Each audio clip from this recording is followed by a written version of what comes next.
нас заключены договора с организациями на поставку кормов, вот, в частности «Деликат».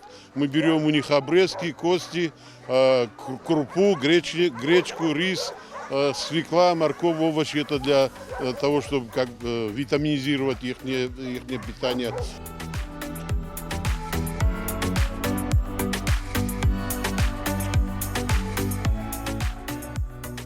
Нас до сих пор продолжают многие критиковать.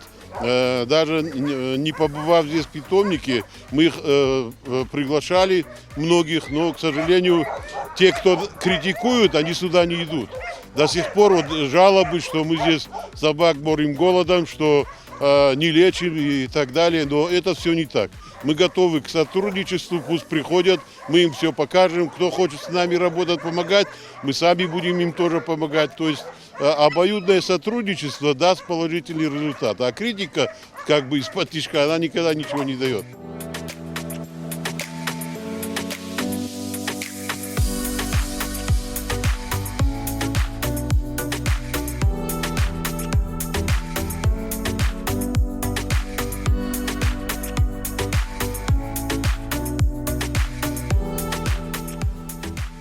Я должен им сказать большое спасибо, выразить благодарность за то, что они так относятся и к животным, и помогают питомнику.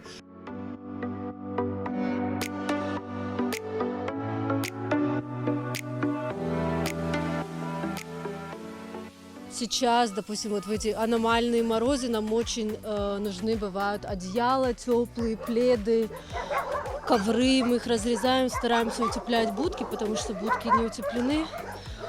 Из-за того, что вот большое количество у нас сейчас щенков, у нас они здесь болеют. Очень нужны нам лекарства бывают, потому что здесь есть ветеринарный пункт, но достаточного количества лекарств, на нынешнее положение не хватает.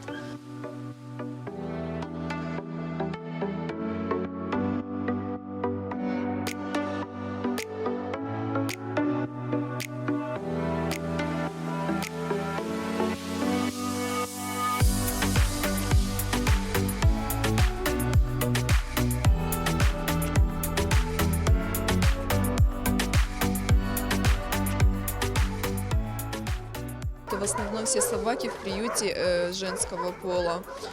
И хотим еще больше людей привлечь, потому что собак много, и мы не успеваем, и чтобы также оказывали помощь в кормлении, в уборке, в прогулке, потому что они сидят в клетках постоянно.